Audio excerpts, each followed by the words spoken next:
The smoke over Lisbon never really cleared after the second surrender. Ash drifted across the Tagus like gray snow, piling against sea-salted balustrades and crunching under boots that no longer marched in parade but in calculated patrol. Soldiers in silent exoframes, black polymer ribs hugging their torsos, optic bands glowing faint crimson, moved with insect precision along Avenida de Libertad. They were not here to be seen, they were here to ensure no one else was. Every balcony that once burst with spring geraniums now hosted a camera drone whirring on a carbon fiber stalk, scanning for forbidden movement, for mouths that formed words the regime had not approved. Pedro Fernandez learned early that words were a liability. He had no memory of sound, meningitis stole his hearing before he could speak his first sentence. Yet the quiet saved him. When the occupation hardened into what the Russians called the Protocol of Harmonious Governance, a lattice of filters that captured every syllable, every packet, every pulse of unlicensed electromagnetic chatter, Pedro's silence became armor. The city around him filled with static he could not hear and therefore could not fear. While cafes emptied and screen walls blared the steel baritone directives of President Eternal Putin, his consciousness riding a titanium exoshell somewhere beneath the Kremlin's resurrected might, Pedro moved through corridors of hush only he inhabited, learning to read the tremor of terra firma instead of the tremor of voice. His mother called it his gift, his father, before the draft, called it Lisbon's secret language. But gifts needed purpose, and secret languages needed speakers. Purpose arrived on the morning electricity flickered out across Barrio Alto. Screens went black, lifts froze, smart glass shattered under its own unmetabolized data. That was the morning the regime deployed the blanket, an orbital array that carpeted Europe with a single command: silence the air. All civilian radios burned, cell towers slumped like wilted reeds, and fiber backbones curdled in localized EMP bursts that made the stones themselves hum. Only Kremlin-issued communication keys survived, and those lived inside armored vehicles or behind biometric doors. In neighborhoods where neighbors once shared gossip over endless bickas, silence became starvation. Resistance cells that had thrived on whispered Wi-Fi networks and steganographic podcasts found themselves amputated. It took 17 hours for half of them to die under the sudden blindness. Pedro counted those hours in heartbeats. He sat on the floor of a dark apartment, arms wrapped around his little sister Ines, feeling the tremors of a world whose heartbeat was faltering. Ines was 7, cheek damp against his shoulder, tears silent because she had learned from her brother how to weep wordlessly. Outside, spider drones skittered down cracked facades, yanking routers from walls like rotten teeth. When the trembling stopped, Pedro noticed something new: the shape of stillness. Silence had weight, but also possibility. If the enemy listened for electrons and phonemes, give them neither. Give them motion they could not decode. That was the seed? He tested the notion that afternoon, descending to the pulverized courtyard where laundry lines sagged with ash-gray sheets. At the far end, old Dona Teresa waited, arthritic hands folded over a basket of ration bread. She had once been a dancer in Cabo Verde, and though age bent her spine, her fingers still fluttered with music. Pedro stepped into her sight, lifted both palms, and began to speak, the way only they could, in the hybrid code his father had taught him. LIS, Portuguese sign, and Pedro's own improvisations of finger-drawn flex and flick. I need to reach Rua de Prata. Can you show me how to bypass the drones? Dona Teresa's eyes widened, then softened. She answered with motions brittle yet precise. The drones scanned thermal shadows. Move between them when the sun hides behind the Faragem Tower. Take the alleys that smell of petrol, their scents confuse infrared. Go quickly. The conversation took 16 seconds. No cameras flagged them. No drones tracked the brief furtive dance. No algorithm parsed their hands. In that moment, Pedro understood. Silence was no longer armor, it was a sword. Networks grow like ivy, quiet, insistent, seeking mortar cracks. Pedro's network began with 5 couriers: himself, Ines, lanky Tomas who could sprint rooftops like a cat, bespectacled Joanna who remembered every twist of the sewers, and Andre whose laughter, before the blanket, once echoed through school corridors but was now buried inside an unbreakable grin. He taught them his sign Creole, expanding it night after night, right hand hooked into an S-meant soldier, index tapped twice on clavicle for munition stash, left palm slicing downward for danger immediate. They practiced on rooftops while moonlight carved silver hieroglyphs across their fingers. Within weeks, the brigadeiros, as Lisbon's resistance leaders styled themselves, noticed messages arriving faster than drones could reroute. Drop points stabilized. Food caches replenished. Target maps reached saboteurs hours before exoframe patrols shifted. The mute couriers weren't merely invisible to audio sensors, they were invisible to fear. And because every shuttered window now prayed for news, Nima Reed, the silent net, spread into Cascais, then Setúbal, then northward to Aveiro, where fishing boats carried finger talk across the Atlantic breeze. But networks breed enemies as ivy invites shears. The Kremlin's local overseer, Marshal Oleg Petrikov, imported a new device, the resonance hood. Mounted atop armored transports, it emitted sub-bass pulses that unsettled inner ear fluid, driving victims to their knees with vertigo. Radio silent, auditory silent, yet still the hood forced surrender through the body's own cochlea. Able-eared citizens collapsed, wretched, wept. Pedro, immune to the sonic havoc, walked the streets like a ghost among the fallen. That immunity painted a target on his back. On the first fog-wicked night of November, as Pedro returned from a dead drop beneath the Santa Justa elevator, he found his apartment door ajar, hinges bent. Inside, toppled chairs, shattered ceramic. And absence. Inés's red scarf lay in the doorway, flecked with a single bead of blood. Scrawled on the wall in coal was a symbol, the double-headed eagle-clutching circuitry, the mark of Zarya Division, Putin's personal Black Ops Corps. Panic struck like a silent scream he could not voice. But grief transmuted swiftly into algorithmic resolve. He traced boot impressions, noted the pattern of ceramic shards, standard Ustad breach formation, irony thick, mapped the echo of displaced air he felt only as pressure on his skin. The evidence stenciled a route, south toward the Alfama district where the regime maintained a cognitive realignment facility, colloquially, the Civ. Friends begged him to wait, to plan extraction. But hours were blades. Every minute Inés lived inside the Civ, electrodes rewriting innocence into obedience. So Pedro armed himself with what the city offered, a Ruskin kitchen knife, a hand-crank flashlight whose beam he narrowed with electrical tape, and the quiet that had always been his ally. He left a single signed message with Joanna, keep the net alive. If I don't return, burn the code and migrate. The sea is our parchment. Then he vanished into the alleys, a shadow among ruins, step time to the sweep of drone lights. Lisbon's heart was the zone, the area of highest signal suppression, dense with jam towers and resonance emitters, its skylines stitched by high-tension cables humming in subaudible menace. No bird nested there, no leaf dared unfurl. Old earthquake fractures gaped wider each year as if the very earth recoiled from occupation. At the zone's core stood São Jorge Citadel, reborn as the suppression hub. Once a hilltop castle that watched sunsets across terracotta roofs, it now bristled with quartz lances that speared the sky, turning every device within 20 kilometers to a note glass. There, rumor said, Putin's Portuguese proconsul stored his dossiers, paper backups created in paranoid homage to Cold War tradecraft. And there, if whispers held any truth, captives who threatened the colonel's signal monopoly were processed, their memories sifted, their will soldered. Pedro approached beneath clotted dusk, having memorized patrol orbits gleaned from weeks of rooftop observation. At each choke point he paused, fingered a composing micro-prayers on the air, a gesture to Meda Agua, Lisbon's ancient keeper of aqueducts, and to Allah of unknown desert partisans, and even to gods he imagined in chalk scrawls. Because in a world where tyrants repurposed eternity, any deity sympathetic to rebels was welcome. Inside his jacket, beneath the flashlight, rattled a folded scrap of copper foil etched with Joanna's makeshift cipher, Inés possibly transferred to Vault 3. 8 floors subterranean. Primary access via freight hatch beneath cistern. Vault 3, if the code was accurate, lay directly under the old arched reservoirs, now drained and repurposed into drone hangars. Pedro's plan owed more to desperation than design. Infiltrate during shift interchange, disable the hood antenna serving the south quadrant, descend the freight hatch, locate his sister, and exfiltrate via maintenance elevator rumored dormant since the blanket deployment. A plan with enough contingencies to drown a lesser soul, but Pedro's soul had learned to swim in absolute dark. The climb to the cistern ridge ripped his palms, antique stonework cracked under synthetic frost laid by occupation engineers, leaving razor shards that snared flesh. Atop the ridge he flattened behind a gargoyle whose face had been eroded into anonymity. He watched 2 sentry frames striding below, exolegs hissing hydraulic sighs. When clouds scudded over the half-moon, erasing the lane of light, he dropped soundlessly onto a maintenance catwalk, landing in the gap between acoustic sensors. He'd measured that gap by counting drone cycles for 12 nights.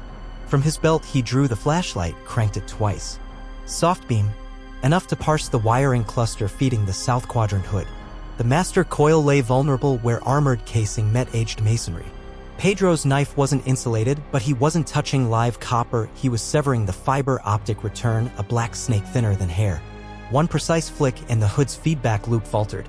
Across the southern barrios, citizens would feel sudden balance, ears unchained from nausea. It might buy them courage before dawn. It bought him 90 seconds before redundancy subroutines rerouted signal. He slipped through the freight hatch as klaxons began to bark, sirens he couldn't hear, but whose vibration in rusted beams he felt like war drums in his bones. The drop was 8 meters of rust-slick ladder. At the bottom, corridor bulbs glowed hellish sodium, strobing under alarm protocols. Pedro pressed his back to the wall, forced breath slow. Memory retrieved the Civ's rumored layout. 3 vaults ringed around a central lift, each vault segmented into detention pods. He moved, counting door numbers embossed in Soviet Cyrillic. Vault 1 occupied with sedation bays.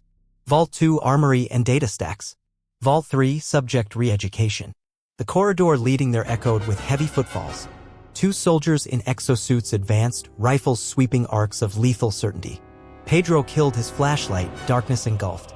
He crouched, fingertips seeking the hairline fracture between wall panels, service shaft intake. With a push it yielded just enough. He slid inside, curled against conduits warm as blood, screen of dust veiling him. The soldier's steps stopped meters away. A boot kicked the panel, but not hard enough. He waited, the count he'd practiced during childhood hide and seek, 30 heartbeats. Footsteps receded. Crawling through the shaft was like moving through the throat of a dying colossus, heat, grime, distant groans of metal regret. Finally, a grate opened into a chamber lit ultraviolet, walls plastered with propaganda murals, heroic silhouettes kneeling before a towering mech form bearing Putin's visored face. In the center stood glass cells, for coffins upright, inside one, a girl with dark curls framing cheeks too pale. Ines. Electrode halos crowned her temples, thin tubes wormed into veins. Her eyelids fluttered rapid-eye dreams. Pedro's chest clenched, years of practiced stoicism shattered into raw love. He sprinted across the tiles, ignoring cameras, no time. Knife between teeth, he pried open junction box at the cell's base. Color-coded lines bled data and muscle relaxant. Colors meant nothing to him, but the thickest cable pulsed faint green, life support functions. He severed smaller leads first, praying the fail-safes wouldn't fry her mind in retaliation. Then the latch hissed, door cracked open, Ines slumped forward into his arms. Her eyes flickered open, velvet confusion, then recognition. She signed weakly, thought you were Ghost. Pedro pressed forehead to hers, not yet. But escape now demanded the impossible, carrying a sedated child through a fortress awakening to breach alarms, across a city whose skies crawled with drones, toward allies who might already be dead. And yet, the impossible was just another kind of silence waiting to be mastered. A gust of nitrogen-cold air hissed through the corridor as Pedro slung Ines over his shoulder and slipped back into the service duct. Alarms hammered the metal skin of the citadel, crimson strobes ricocheted off bulkheads, twisting every shadow into a panicked phantom. Ines weighed no more than a satchel of schoolbooks, yet each meter of ladder bled energy from Pedro's limbs. He lowered her gently onto the grime-slick floor of an auxiliary tunnel, pressed 2 fingers to her neck, felt the faint precession of her pulse. The citadel's evacuation shutters were grinding into place, armored mantlets that would soon weld the tunnels shut like lead sutures. Pedro cranked his flashlight, narrowed the beam again, and searched for the inspection stamp he had memorized, an oval plate embossed with LX-183, storm drain. He found it 3 panels down, wedged his knife beneath the riveted lip, and levered until the steel groaned. The panel collapsed inward with a gout of dust and the earthy musk of river mud. The drain sloped steeply, knee-deep in stagnant water. Pedro tied a frayed utility rope around Ines's waist, looped the other end across his chest, and descended backward, letting her slide after him like a fragile parcel. Siren vibrations chased them, low-frequency waves that throbbed through concrete like a malignant heartbeat. Mid-climb, a dull concussive roar rattled the drain, the shutters had sealed above. Escape was now on way. They reached the junction where Tagus runoff met the ancient sewer. Pedro unhooked his rope, hoisted Ines, and tasted air that smelled of oxidized coins and brine. Above them, moonlight knifed through a storm grate exactly wide enough for 2 starved teenagers. Tomas's chiseled graffiti, bird wings framing an eye, marked the grate as a safe rendezvous. Trusting the code, Pedro wedged his shoulders against opposite walls, climbed chimney-style, and heaved the grate aside. Hands hauled Ines upward. Joanna's albright gaze flashed in the dark, followed by Andre's wiry silhouette. Without words, they laid Ines on a makeshift stretcher between overturned cafe tables. Aisha, the Algerian doctor they had smuggled in months prior, knelt beside the girl, syringe already primed with scavenged atropine. Her lips formed 20 minutes before she can move. Pedro nodded, chest heaving. Only then did he notice the city had gone eerily still. The resonance hood's south quadrant was truly down. For the first time in years, Lisbon's night air carried nothing but wind. Somewhere dogs barked, distant and confused. Windows creaked open, cautious faces peered out at a silence more alarming than sirens. Pedro knelt beside Joanna and, with trembling fingers, signed, "We have until override." Joanna answered, "Marshal Petrikov just issued blockade orders. Drones on every bridge by sunrise." Andre, crouched at the corner tapping a repurposed ultrasound scanner, frowned. Traffic along Rua Augusta already frozen. They're sweeping door to door. Pedro glanced at Inés's slack face, at the bruise blooming beneath her left eye, and felt a bolt of tempered resolve. He signed, "We can't hide. We cut deeper." They relocated to the Cardo Maximus, an underground Roman concourse rediscovered after the 30-year quake. Resistance masons had reinforced the tunnel with scavenged rail beams, stringing dim bioluminescent coils along the ceiling, kelp genes spliced into algae powered by stale river water. Here the brigadeiros convened, former professors, defected data scientists, ragged theater technicians who now rewired missiles instead of spotlights. At the sight of Inés on a stretcher, arguments stalled. Captain Duarte, one eye replaced by a cracked sapphire lens, leaned on a cane fashioned from drone rotors. "The city just held its breath, Pedro. Whatever you did reached Evora and maybe beyond." Pedro's fingers sliced the air in answer, Joanna voicing for those who had not learned the code. "The hood node is crippled, but redundancy will restore half capacity in hours. We must escalate or watch the net die." A hush followed. For a moment, only the drip of condensation and the soft hum of the algae lights punctuated the void. Then Aisha cleared her throat. "I accessed the Civ schema while searching Inés's vitals. There is more." She projected a grainy hollow on a damp wall, a blueprint of neural weave arrays encircling an icon labeled MindNet Quant Gateway Sintra node. Eyes widened. The MindNet conspiracy had been rumor, a program to harvest cognitive bandwidth from captive youth, feeding it into Kremlin counterinsurgency AIs. Aisha pointed to the legend, capacity thresholds, scheduled alpha-wave siphon cycles, and a chilling tagline in bureaucratic Russian, "Sleep is a gift to the motherland." "They kept her there because her brain patterns were optimal," Aisha said. "Children like Inés become antennas. When the network reaches critical mass, the blanket will be absolute across Western Europe." Captain Duarte exhaled a curse. "So we decapitate Sintra." Tomas, cheeks smeared with soot from earlier recon, shook his head. "That's palace territory. Triple perimeter, minefields, and the Purga rail line guarded by exogoliaths." Pedro's hands moved in fluid fury. "We break perimeter silently. Couriers guide sabotage teams. Hit the quant core while the city still reels from hood failure. Dawn is our window." Faces turned to Duarte. The old captain studied Pedro as if weighing the resolve of a silent boy against the iron infrastructure of an empire. Finally he said, "We follow the deaf herald. Sintra by sunrise." Preparation unfolded with the precision of a conductorless orchestra. Joanna penciled infiltration routes across transparent overlays taped to centuries-old azulejo tiles. Tomas and Andre scavenged wire-guided EMP charges from unexploded vacuum bombs. Aisha encoded self-destruct scripts into ceramic data needles, spikes disguised as fountain pen nibs, each loaded with logic bombs to corrupt neural lattice firmware. Pedro, meanwhile, became a river of motion, teaching last-minute couriers the crucial expansions of the sign lexicon, calibrating optic dazzlers, distributing charcoal lozenges to mask exhaled CO2. When he paused to drink, Inés's eyes met his, alert now, irises reflecting the tremor of torches. She signed with halting grace, "I saw plans inside Civ. MindNet pulses every hour through fiber rails under the palace fountain. Sever there, system bleeds memory." Pedro kissed her forehead, fighting the quake in his throat. "Stay with Aisha. If we fail, take the net across the sea." Inés gripped his wrist, a silent promise heavy as destiny. The team moved at midnight. 10 couriers formed a staggered diamond around 3 saboteurs, Pedro, Tomas, and Captain Duarte, while Joanna and Aisha coordinated from the Cardo bunker via visual relays, polished mirrors flashing code through alley skylines. Lantern shutters blinking semaphore no algorithm could parse. They crossed the Tagus disguised as a funeral convoy, a rust-eaten barge stacked with sarcophagi pilfered from an abandoned museum exhibit. Hex drones hovered overhead, scanning for heat signatures inside each sarcophagus. A courier curled between layers of reflective mylar, heart rate slowed by breath control training. Pedro and Tomas lay side by side, knives gripped beneath their ribs, lungs tasting coffin air laced with embalming spices. At Barra Station, the barge moored beneath bullet-scored arches. 2 sentries approached, young conscripts in ill-fitting exotorso frames, yawning beneath frosted visors.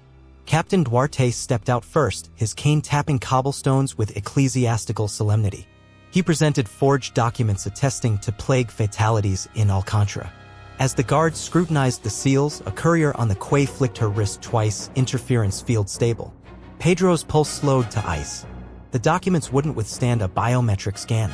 He counted heartbeats, 1, 2, 3, then released a held breath as the nearest guard waved them through, muttering about bureaucratic madness. Beyond the checkpoint, couriers emerged from coffins, shaking pins and needles from cramped limbs. The funeral procession blended into rows of refugee wagons inching towards Sintra, the Kremlin's relocation program funneling artisans into forced fab labs. Fog hugged the road, a gift from the Atlantic that blurred thermal profiles.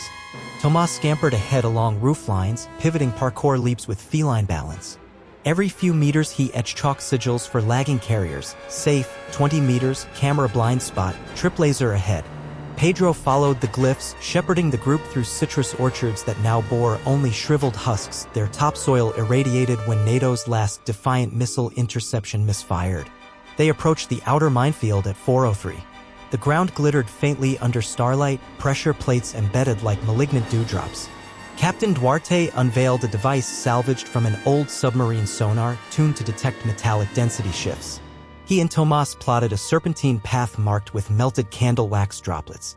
Halfway through, an owl erupted from a cracked fountain, beating wings like thunder. One courier flinched, heel clipping a plate with a soft clack. Pedro dove, yanking the boy into a ditch as an explosive geyser of earth mushroomed skyward. Shrapnel howled overhead, the sonic concussion slapped Pedro's chest. When the dust fell, a crater smoked where the boy's foot had been. He stared, intact, sobs strangled in his throat. Pedro signed forward. Shock became obedience. They moved. At the inner curtain wall, searchlights carved the gloom.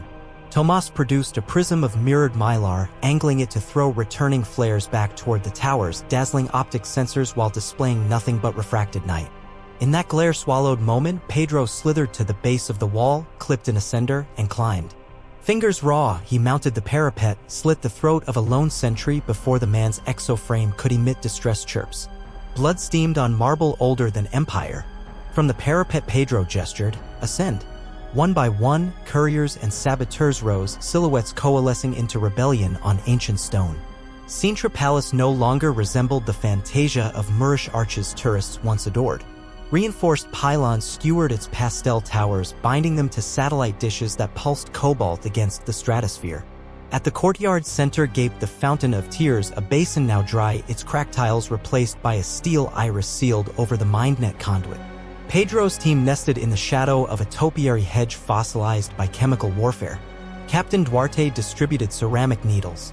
Aisha's encoded worm awaited insertion into the primary fiber coupler 15 meters below. Tomas hoisted a cold pulse charge made from gutted rail gun capacitors set to detonate 10 seconds after data corruption, enough lag for them to retreat before the palace's EMP shields fried every synapse within radius. Timing wove tight as catgut. Duarte pried the iris panel, revealing a luminescent shaft yawning into abyss. Pedro volunteered first descent, logic simple: if the shaft housed sensors, let the deaf boy draw their fire. He rappelled into turquoise gloom, feet skimming cables that thrummed like dragon sinews. At the bottom, a circular hub glowed with concentric discs, each ring studded with liquid helium conduits. In the core, a crystalline trunk, translucent alloy veined with photonic nerves, pulsed gamma flex. A placard read "Connection above silence." Pedro located the primary coupler, a gold anodized cylinder crusted with frost. He braced needle in left hand, right hand counting down to Tomas via line tugs. 3, 2. An impact shuddered the shaft. Above, muffled shouts, staccato gunfire. The rope jerked, line cut. Pedro stabbed the needle, twisting until a green diode winked. But success tasted like ash. Without rope, he would climb cables slick with condensation under unknown enemy fire. Footsteps clanged above, descending fast. He flattened against conduit housing, knife drawn. A soldier dropped, visor black, exoframe humming. Pedro slashed, blade glanced off polymer. The soldier backhanded him, stars exploded behind Pedro's eyes. He rolled, sliding toward a yawning coolant pit.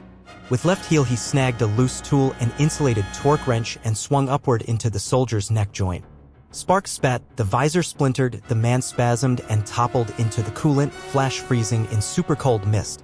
Pedro's jaw throbbed, copper tang flooded his mouth. He craned skyward, no more pursuers yet. He signaled detonate by flicking flashlight twice into the shaft. Above, Tomas must have seen, the cold pulse charge hummed. Pedro sprinted for an access ladder, climbing as amber strobes lit the hub.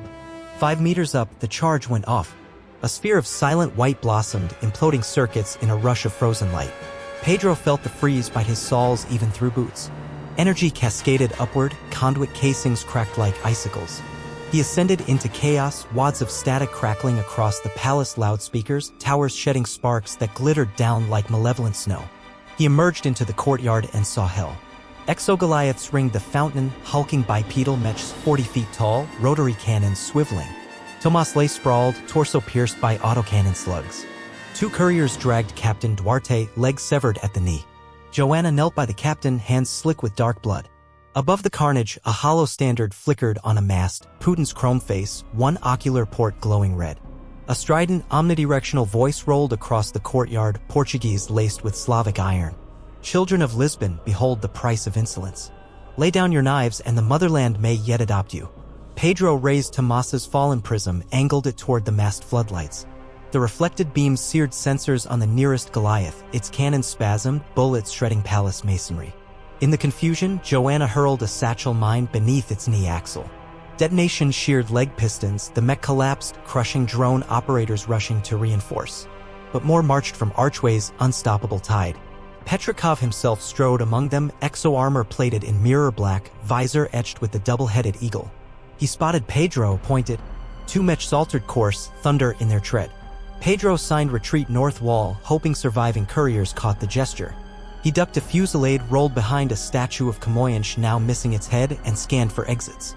North wall breach, they had slid charges there for exfil, but remote triggers lay in Tomas's pocket 20 meters of death away. A nearby courier, Isabel, no older than 14, crawled to Pedro, pressed a hand-sized detonator into his palm. He realized she must have taken redundancy devices. Their fingers brushed, a spark of humanized courage. He keyed the detonator. The north wall detonated outward in a blossom of antique stone.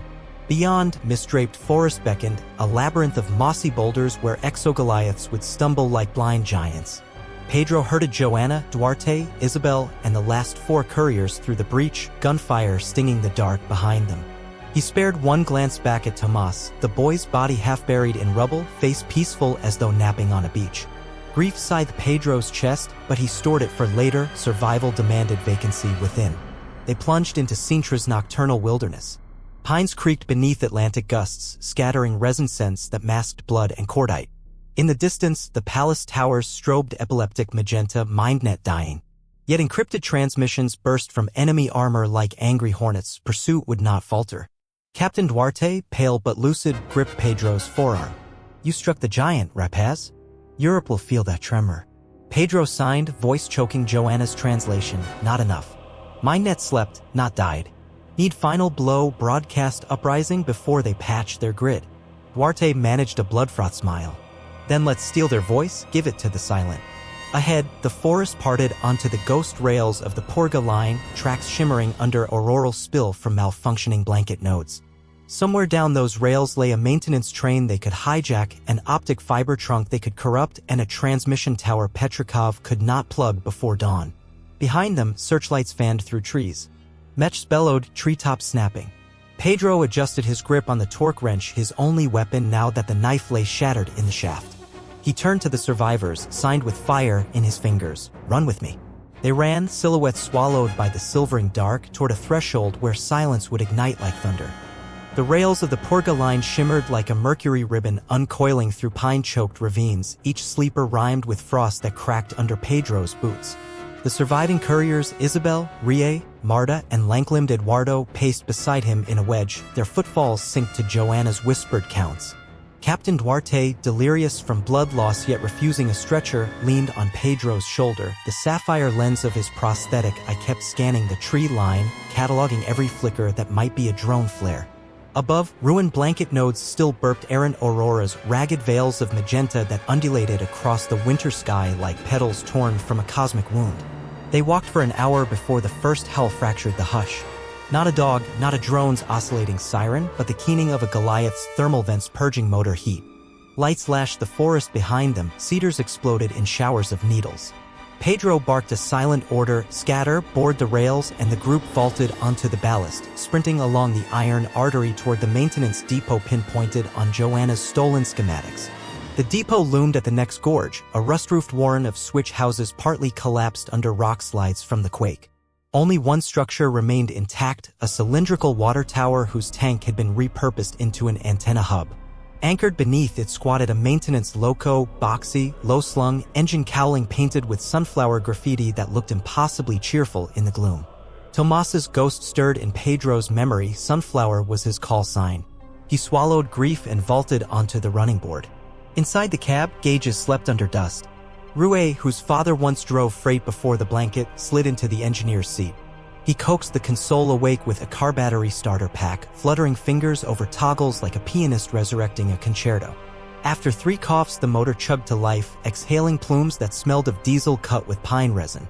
Isabel clambered to the roof, unspooling cable from a coil of copper floss. She anchored it to an old catenary mast, then to a jury-rigged signal booster Aisha had bundled into their satchels. Lightning cracked overhead, searchlights grazing the ridge as Goliaths tramped out of the trees. Marta slammed the cab door, signed go now. Rue yanked the throttle. Wheels bit icy steel, sparks fountained. The loco lurched forward, a metal ox dragging its wounded herd into night while tracers ignited the ballast behind. Hours blurred into vibrations, the engine's diesel heartbeat, wind knifing cracks in cabin seals, Eduardo's occasional bursts of semaphore from the observation hatch. He relayed Joanna's mirror codes flaring from hidden lookout towers, blanket nodes in Lisbon dropping offline one by one, sporadic riots in Almada, Porto Harbor workers on strike. Resistance cells, emboldened by MindNet's falter, were stirring. Yet without a unifying signal, those sparks might gutter under mechanized boot heels. Captain Duarte coughed blood flecks onto a rag but kept dictating routes. Next junction after tunnels arcs into the Douro uplink, Russians host an optic trunk there, bridging satellite downlinks to Iberian ground nets. He jabbed a shaking finger at the map. We hijack the trunk, piggyback our broadcast through their own star mesh. Give Europe a silent roar they can't mute. Joanna unpacked Aisha's last ceramic needles. These payloads carry the fracture worm, an adaptive codec that transforms live gesture video into low-frequency bursts. The blanket's filters mislabel as geological telemetry. We stream a cascade of sign language instructions, how to disable hood nodes, how to sponge Goliath optics, how to rewire ration printers into pulse disruptors. She looked at Pedro. You'll front the stream. The enemy built its empire on spoken decrees. We'll fell it with voiceless truth. Pedro felt the weight settle on his shoulders. He, who had never heard a speech, would deliver the most crucial one in Europe's dying century. He nodded once. Dawn smeared pale apricot across Serra do Moreo as the train drilled into the first mountain tunnel. Inside, air glimmered with coal soot disturbed after years of dormancy. Rue throttled down, sparks subsided. Eduardo activated an EM dampener salvaged from a defunct MRI lab, masking their profile from drone Lidos until they emerged near Paso de Regua. Halfway through the 4-kilometer bore, the loco shuddered. Emergency brakes screeched. Everyone slammed forward as wagons jackknife it. Running lights revealed a barricade of mineral wagons ahead, deliberately derailed. Pedro's stomach iced, sabotage too precise to be random. Searchlamps blazed behind them. Petrikov's pursuit column had anticipated the tunnel gambit. Engines roared, troop carriers disgorged shock infantry in exoskins tuned for close quarters. The rebels had maybe 4 minutes. Isabel scrambled onto the roof, unholstered a drone dazzler pistol, a lens cluster that fired microwaves of chaotic strobe. She aimed down tunnel, the strobes sliced darkness with kaleidoscopic shards, confusing enemy visors. Marta and Eduardo toppled crates, forming a makeshift bulwark. Joanna jammed a ceramic needle into the loco's comm trunk, initializing fracture. Green LEDs chased across the board, 60 seconds to compile. Pedro dragged Duarte behind engine baffles, pressed gauze to the captain's tourniquet. Blood seeped. Duarte sees Pedro's forearm. I'll slow them. They want the net's heart, don't grant it. He fumbled a detonator linked to satchel charges around his waist. Pedro shook his head violently. Tears blurred the world. Duarte's one living eye blazed. Heroes die, legends echo. Your echo, rapaz.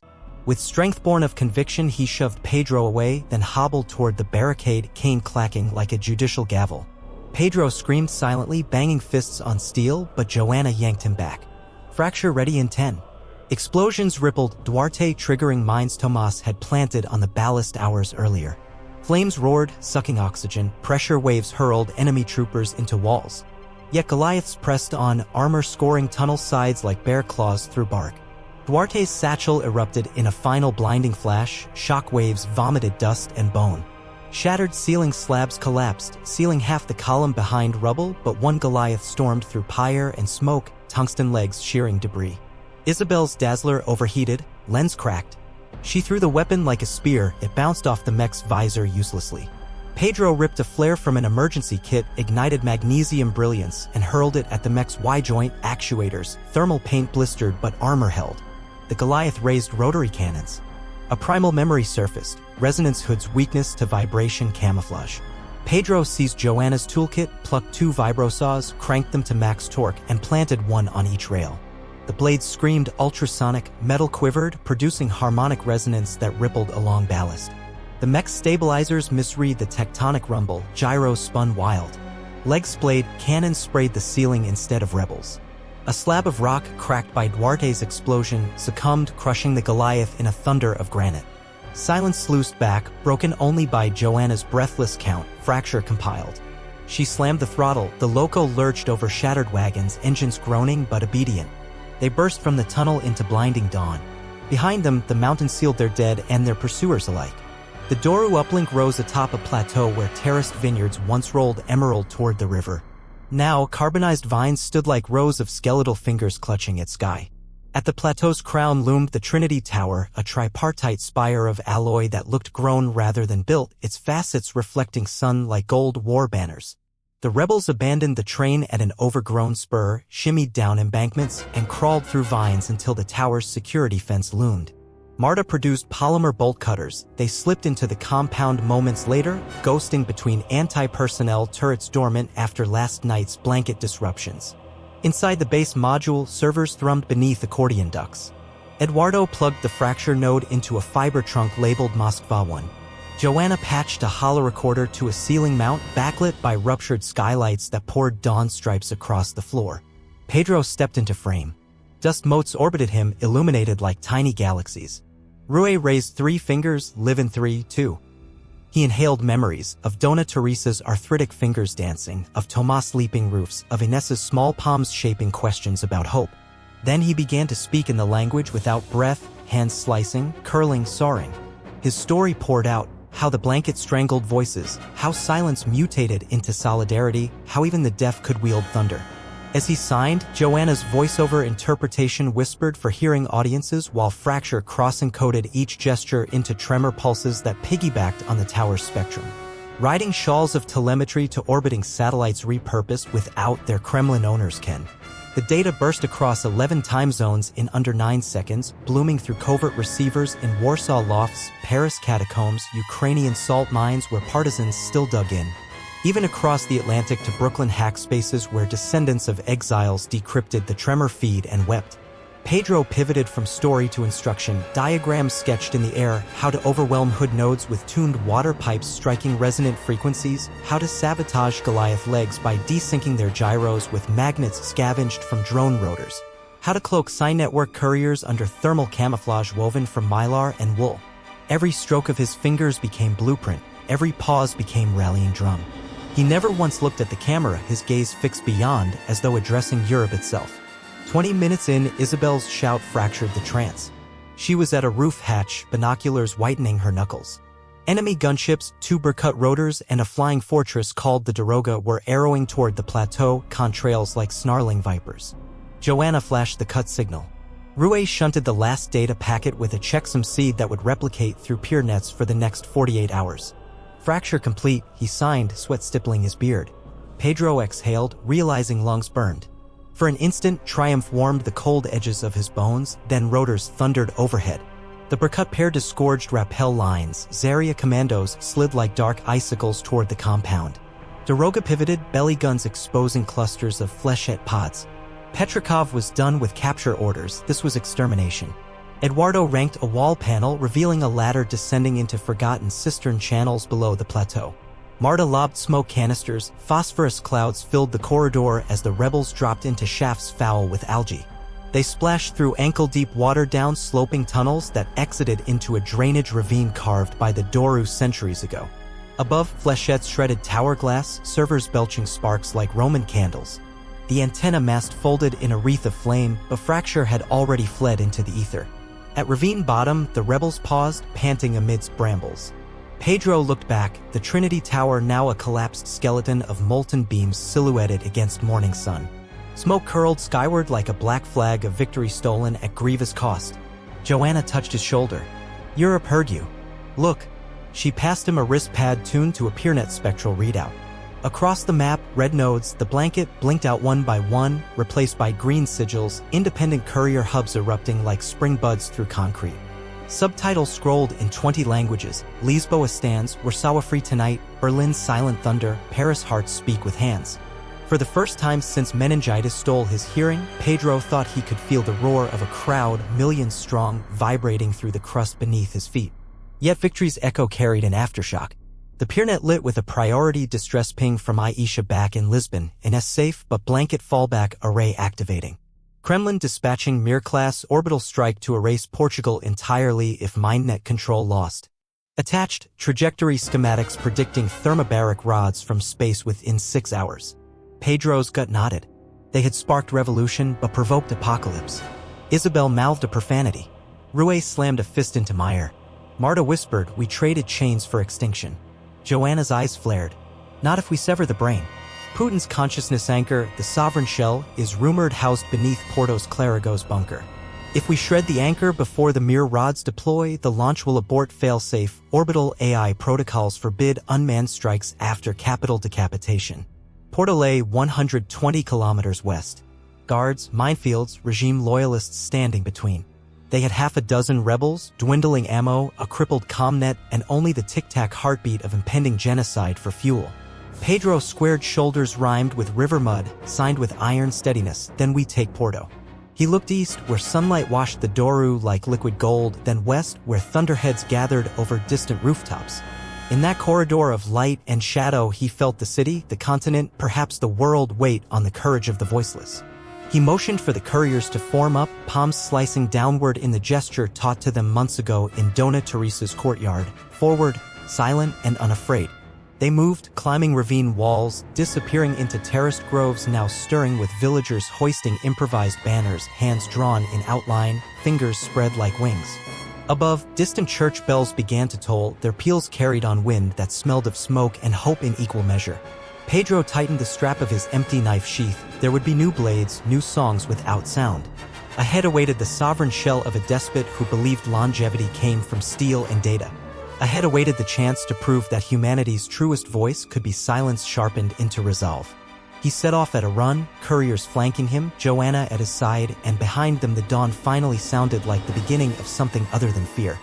Fog from the Atlantic seeped through Porto's shuttered streets like a living lung, exhaling brine against rooftops charred by half-remembered artillery strikes. Dawn had already burnt itself to ash behind a sky of iron. What little light filtered through felt rust-colored, sour. Pedro and his cadre, Joanna, Isabel, Rue, Marta, and Eduardo, moved beneath that lid of clouds as if trespassers in some ossified dream, their boots picking across mosaic sidewalks littered with propaganda leaflets. The city had been under curated lockdown since the Kremlin's shock troops arrived 4 years earlier. Every facade bristled with smart mesh sensors. Ampersized speakers bolted to lamp poles repeated pre-recorded slogans in slow, synthesized Portuguese. Harmony is duty. Speak little, obey often. Those voices echoed through avenues devoid of human chatter. Yet behind iron-barred windows Pedro glimpsed silhouettes curling fingers in the air, small, urgent signatures of the silent net's greeting. The revolution had outrun them here. He felt its pulse in every doorstep where chalk symbols bloomed like night-season flowers. They followed a route stitched together from 3 stolen maps and Joanna's impeccable memory. Down Rua de Santa Catarina, past the bullet-riddled Café Majestic where a lone grand piano glimmered in candlelight, through Bolheo Market skeletal stalls perfumed by rotting oranges, then west into the Cleric district where the spire of Torre dos Clerigos drilled a black lance into cloud banks. Beneath that Baroque tower, deep under the granite bones of Porto, lay the bunker that locals called Oberco, the cradle. Official rosters called it Clerigos Data Sanctum 0 to 9, but whispers insisted it housed the sovereign shell, the cybernetic sarcophagus containing Putin's digitized consciousness, uplinked by quantum entanglement to remote avatars across occupied Europe. If the shell died, command networks would collapse. If networks collapsed, so too would the automated Mir-class rods now arcing earthward from low orbit. The entrance to the cradle hid inside the church's catacombs. 2 weeks earlier, a sexton named Sister Mariana had smuggled out blueprints etched on communion wafers. Now those blueprints guided Pedro through a crypt stacked with effigies of saints whose marble eyes wept rust streaks down gaunt cheeks. Rue located the switch plate disguised as a sensor hook. Isabel disabled the biometric reader with a coil of copper floss dipped in liquid nitrogen, freezing sensors long enough to spoof a dead guard's retinal sequence stored on a flex chip. The slab slid aside, exhaling sterile air that smelled of ozone and antiseptic. They descended a spiral throat carved straight into bedrock. LED strips cast sodium halos that deepened every shadow. Halfway down, Marta paused to wire deadman charges at key choke points.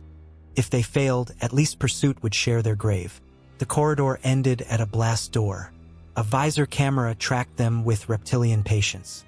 Joanna, sweat beading her brow, connected a data needle. Fracture's companion payload, Echo Mirror.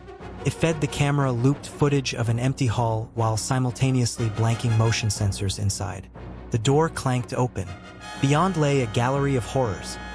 Biostasis pods aligned like seeds in a hive, each containing child captives wired into REM feedback loops.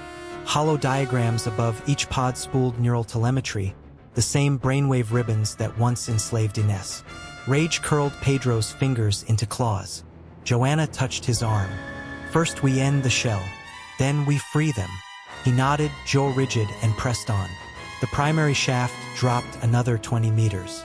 At its base sprawled the sanctum, a circular chamber whose walls appeared grown from obsidian, lines of gold circuitry pulsing like arteries. In the center rose a throne coffin of dazzling alloy, transparent at first glance, but flickering with fractal ice that glowed cobalt each time the occupant's vitals spiked.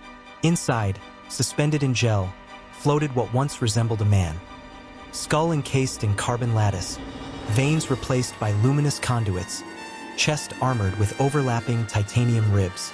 Atop the cranial cradle, an optic helm projected spectral cascades into augmented reality clouds swirling above, each cloud representing a node of Europe's occupation AI. A thin man in Marshall's dress blues stood sentinel. Oleg Petrikov, eyes jaundiced with sleeplessness, exotorso gleaming like polished onyx. He'd beaten them from Lisbon after all.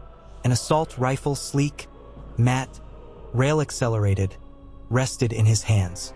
When the rebels emerged from the corridor, he did not raise it. He only smiled, a wound-thin smile devoid of heat.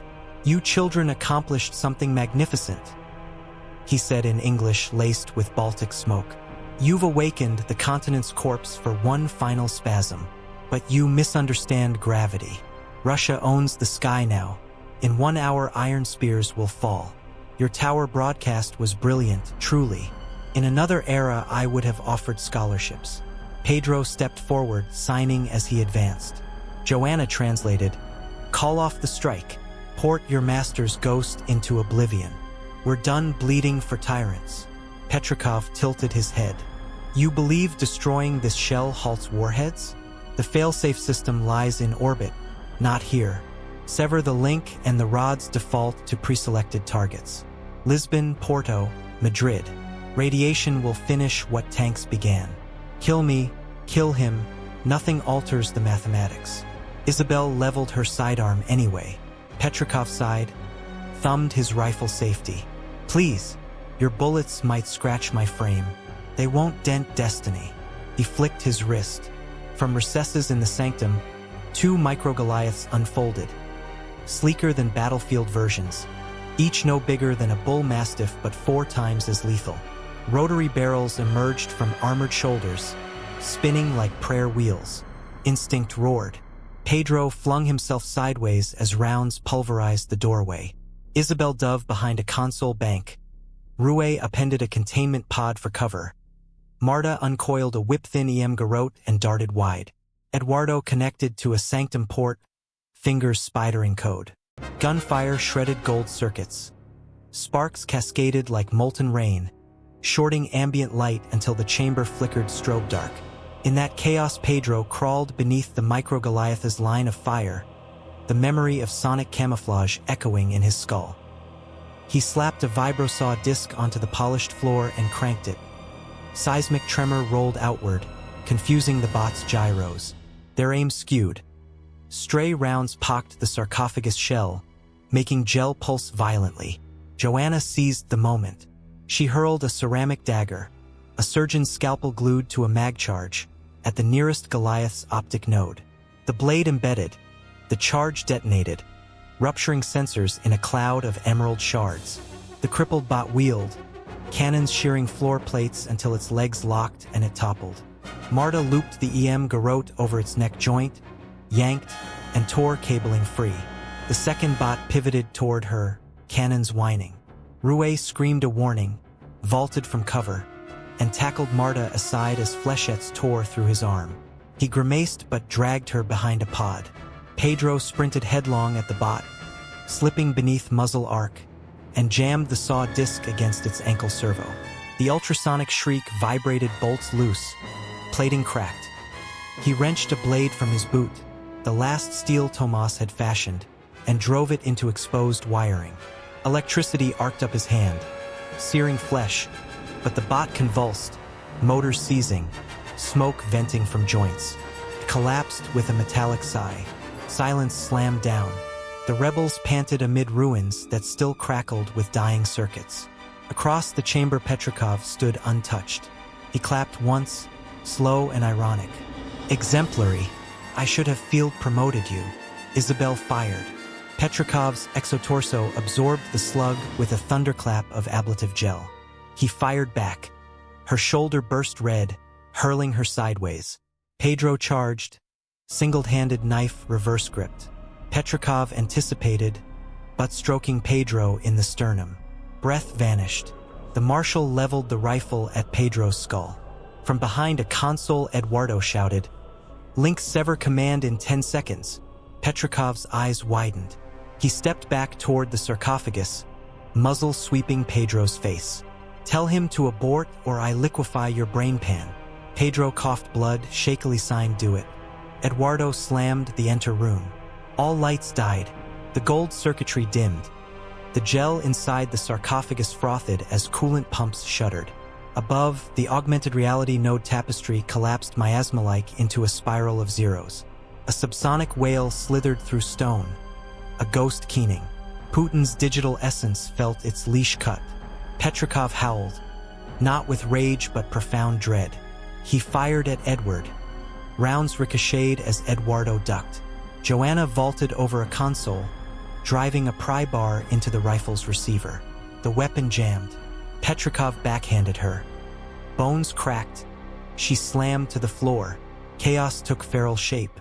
Marta sprinted, limbs a blur, wrapping the garrote around Petrikov's arm servo.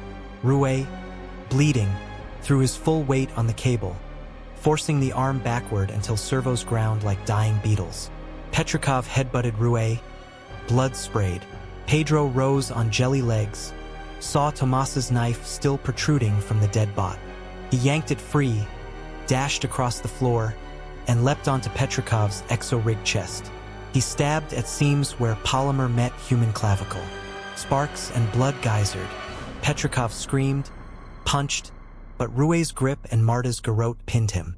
With both hands, Pedro drove the blade through Petrikov's visor. The marshal convulsed. Hydraulic fluid sprayed. He collapsed, exo-rig twitching. Silence. broken only by dripping coolant and labored breathing. Eduardo crawled to the sarcophagus console. Shell's neural core entering cascade failure, but orbital protocol still live. I read 8 mere rods in final approach. Without central override, they've defaulted to last target map. Isabel, clutching her wound, groaned. So Porto still dies? No. Joanna staggered up, lips split, eyes burning. We feed them new coordinates. Deep Atlantic Trench. The rods will plummet into the abyss. Eduardo's brows nodded. I need target vectors. We've minutes. Pedro knelt beside the cracked visor of the sarcophagus. Inside, Putin's mechanized face flickered between rage and panic, neural lace spasming as failsafe code loops sought a command authority that no longer existed. Pedro placed his palm on the gel, felt faint vibrations that might once have been the tyrant's last heartbeat. He closed his eyes, shaped a goodbye in sign for no one to see. Then he retrieved the optic helm's data spindle, wrenched it free, swirling with latent encryption keys. He tossed it to Eduardo. Within 60 seconds, Eduardo and Joanna mapped trench coordinates, faked biometrics, and injected new flight paths. Confirmation windows flashed vermilion, then green. Trajectory accepted.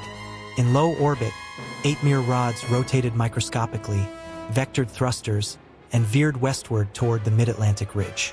Impact predicted in 13 minutes, but the bunker was dying. Without coolant, quantum arrays overheated. Fire alarms shrieked. Ceiling seams dribbled molten resin. They freed the children from pods. 23 blank-eyed souls whose nightmares still echoed. Marta ferried them 2 by 2 up the spiral while Rue, his left arm useless, decoupled door servos to keep egress paths clear. Isabel provided covering fire when automated turrets flickered to malevolent life. Atop the crypt steps, the church floor bucked, explosions outside. Loyalist regiments had encircled clerigos, ignorant of orbital abort. Their mortars toppled statues. Stained glass burst into kaleidoscopes.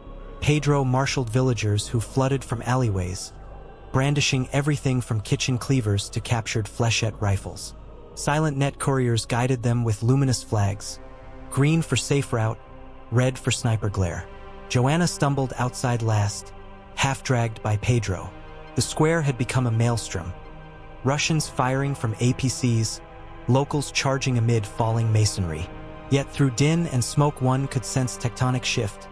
Each citizen moved with assurance they'd never known, following hand signals that no algorithm could jam.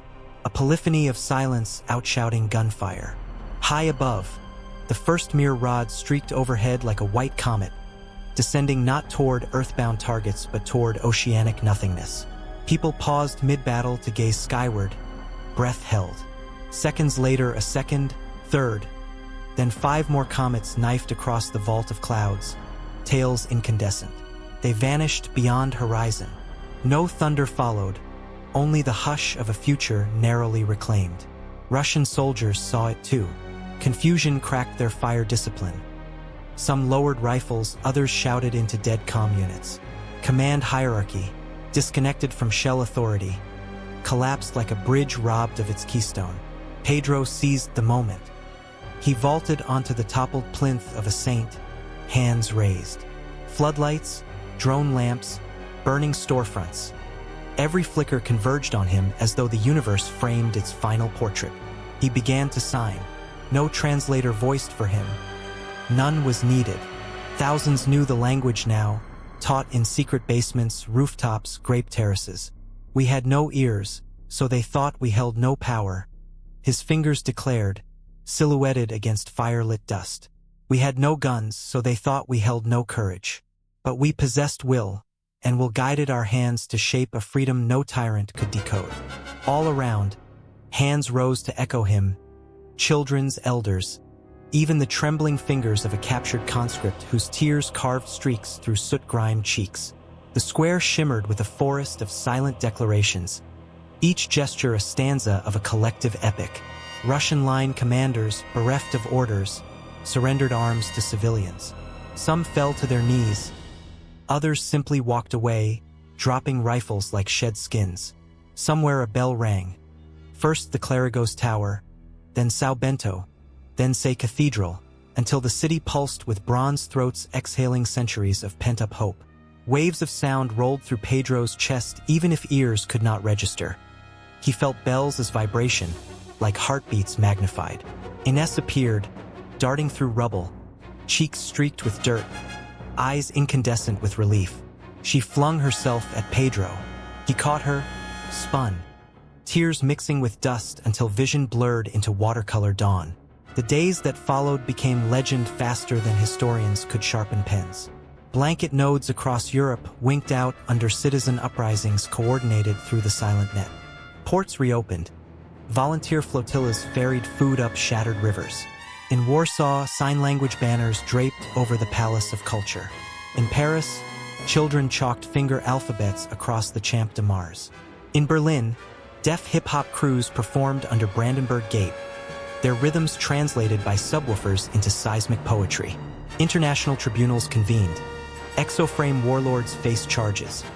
Biotech pods were repurposed into medical recovery bays. The sovereign shell's remains, neural lace fused and inert, were displayed briefly at a Geneva museum before being lowered into a borehole so deep not even memory could excavate it. Yet for Pedro, the revolution's true monument stood in Lisbon's rebuilt Praça do Comércio. A bronze sculpture of two hands mid-sign, palms outward, fingers spread in the gesture that meant speak without sound. The plaque read, in every language and a braille strip beneath, "Silence was our sword." In memory of those who screamed without voices, bled without witnesses, dreamed without permission, and in honor of a boy who taught a continent to listen with its heart. On Inauguration Day, Pedro stood beside Ines, Joanna, Isabel, arm in sling but smiling, Rue with a new bionic limb, Marta hosting a flock of rescued pod children around her skirt.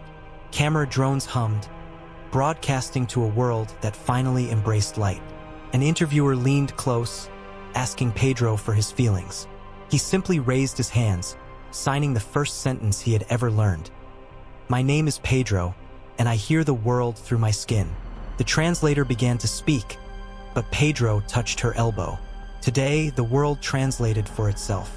In unison, the crowd lifted hands, repeating his words, and the square blossomed into choreographed silence so thunderous even the wind stilled to witness. In that hush, Pedro felt the vibration of a million heartbeats resonating like cathedral bells struck all at once. He closed his eyes, let the living echo wash through him, and understood that peace, like language, was not a sound but a choice made visible when hands refused to be idle.